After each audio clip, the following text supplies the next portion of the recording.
Assalamualaikum warahmatullahi wabarakatuh. Dari pembahasan sebelumnya, kita mengetahui bahwa dengan menggunakan pemisahan variabel, kita dapat memilah komponen fungsi waktu dengan fungsi posisi pada persamaan Schrödinger 3 dimensi, sebagaimana yang juga berlaku pada persamaan Schrödinger 1 dimensi. Kita sudah melihat pula bahwa komponen fungsi waktu untuk persamaan Schrödinger 3 dimensi memiliki bentuk yang identik dengan komponen fungsi waktu untuk persamaan Schrödinger 1 dimensi.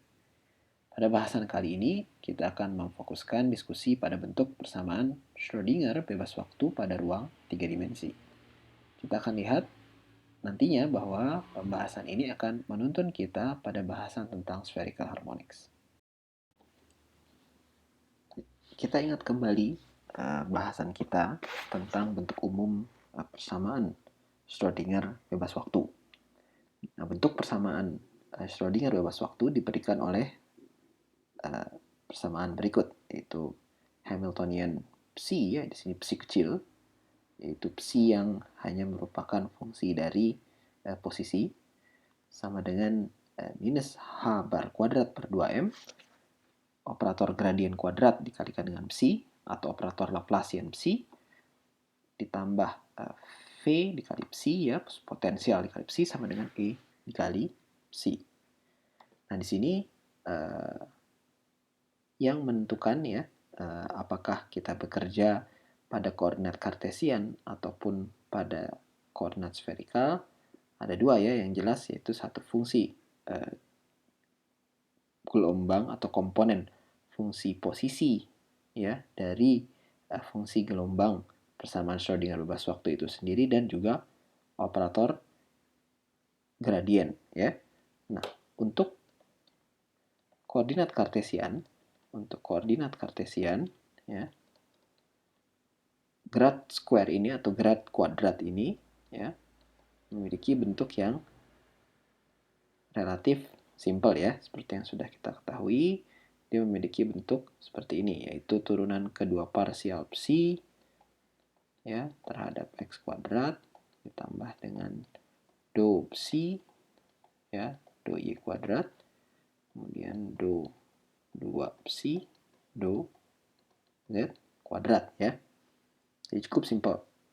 Nah, sementara ya kalau misalkan sekarang kita ingin misalkan nanti karena kita akan banyak bekerja ya, utamanya di potensial-potensial yang dia bersifat relatif simetrik ya di titik-titik yang berada pada radius tertentu dari suatu titik acuan ya, maka yang lebih nyaman ya kalau misalkan kita bekerja pada koordinat bola ya atau spherical.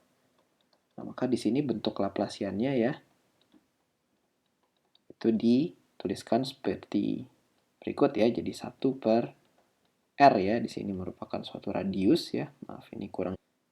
Jadi di sini 1 per R kuadrat do per do R ya. Kemudian R kuadrat do per psi ya, ini psi do per do R ya, ditambah 1 per R kuadrat sin theta do per do theta, kemudian sin theta do psi per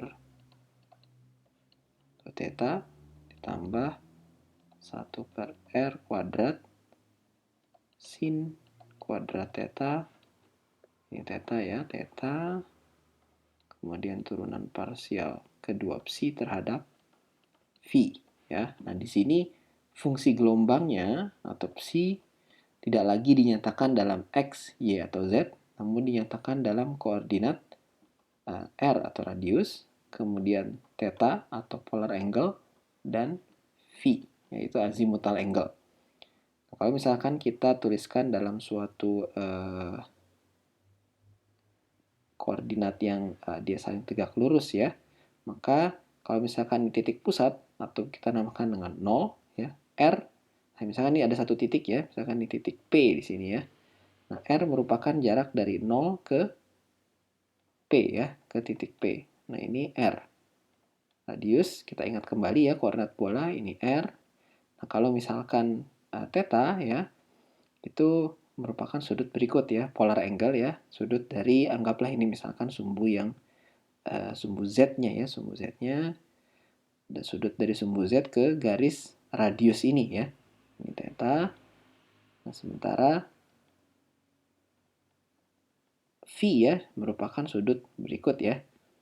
Jadi ini merupakan sudut V atau merupakan yang dinamakan dengan azimutal angle ya. Nah, ini definisi dari R, theta, dan V. Nah, di sini kita tidak akan membahas ya secara lebih mendetil bagaimana operator Laplacian ini diturunkan dalam koordinat bola ya atau spherical coordinate. Bagi yang tertarik untuk mengetahui lebih lanjut detil penurunannya ya bentuk Laplacian dalam koordinat bola, silahkan merujuk misalkan ke pustaka berikut ya, jadi mathematical method ya, mathematical method in the physical science ya, kalau saya tidak salah judulnya. Penulisnya adalah Mary Boas ya, Mary Boas. Ini edisi ketiga ya, silahkan merujuk kepada buku ini di chapter 10 ya, pada sub chapter 9.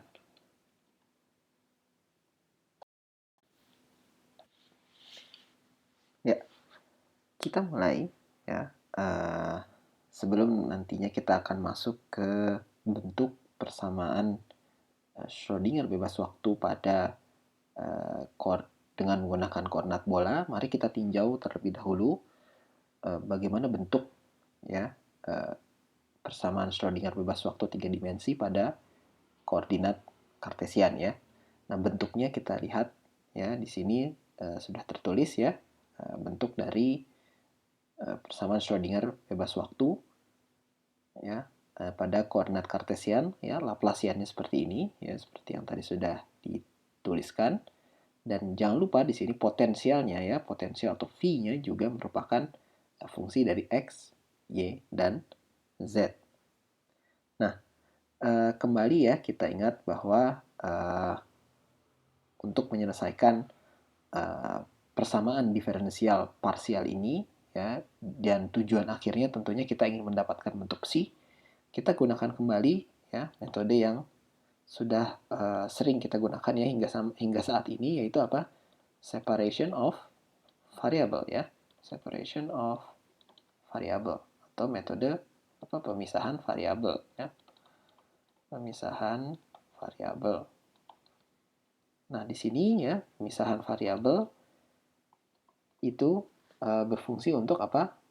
Memecah ya fungsi psi ini ya. Jadi fungsi psi yang tadinya dia x, y, dan z ya, kita pecah menjadi 3 bentuk ya. Jadi ada fungsi yang hanya terdiri dari komponen atau variabel x saja ya, kemudian fungsi y kapital ya, yang dia hanya merupakan fungsi y saja, dan z kapital ya, yang dia merupakan hanya fungsi variabel z saja ya.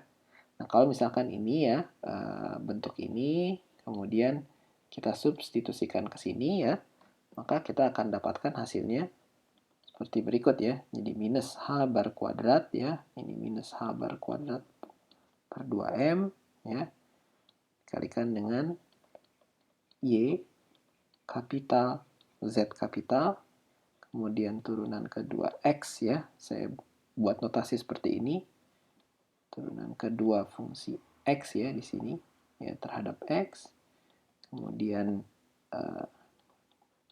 x kapital z ya, kemudian turunan kedua parsial ya y terhadap y, kemudian di sini ada terakhir x kapital y kapital, turunan parsial kedua z ya terhadap z.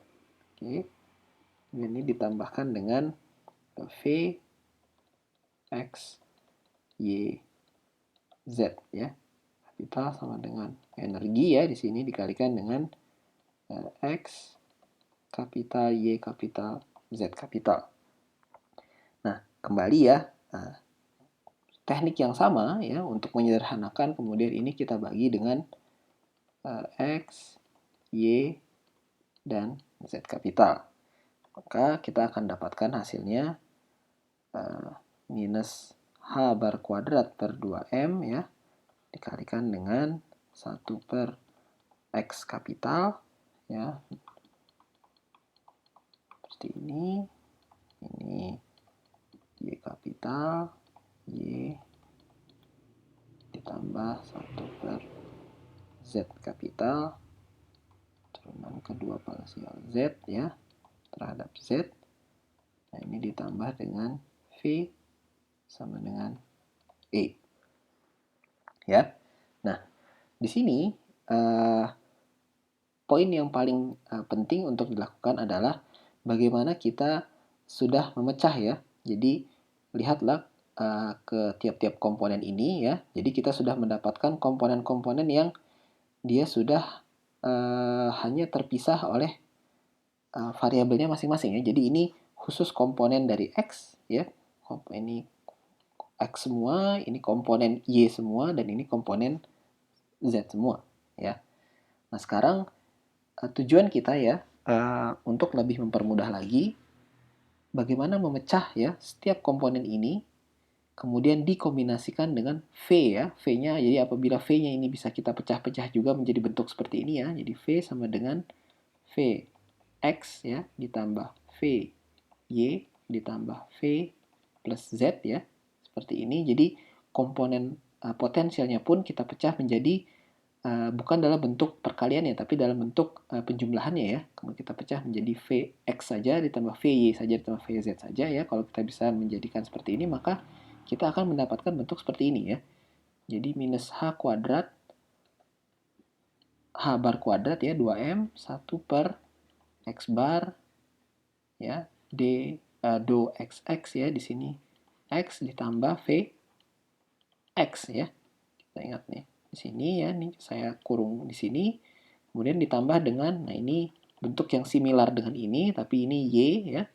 Ini Y-nya, kemudian ditambah dengan ini bentuk yang similar juga, tapi Z-nya ya. Nah, di sini sama dengan apa? Sekali lagi, karena kita menggunakan metode pemisahan variabel haruslah bernilai konstan ya. Jadi kiri dan kanan harus bernilai konstan. Maka di sini E-nya pun bisa kita tuliskan sebagai EX plus EY plus EZ ya. Jadi ketiga penjumlahan EX plus EY plus EZ ini akan menghasilkan nilai energi total di sini, seperti itu. Nah, kita lihat bahwa bentuk ini ya, sebetulnya ini do di sini tidak lagi do ya, turunan parsial, tapi dia sudah menjadi turunan total. Ya, ingat ini sudah menjadi penurunan ya. Jadi D biasa bukan do ya. Jadi ini turunan full seperti itu. Maka bentuk ini sudah sama dengan ini ya. Jadi kalau kita misalkan menyamakan bentuk ini terhadap sama dengan EX, bentuk ini sama dengan EY, dan bentuk ini sama dengan EZ, secara umum kita sudah bisa mendapatkan bentuk persamaan diferensial biasa ya, atau ordinary differential equation yang relatif lebih mudah untuk diselesaikan.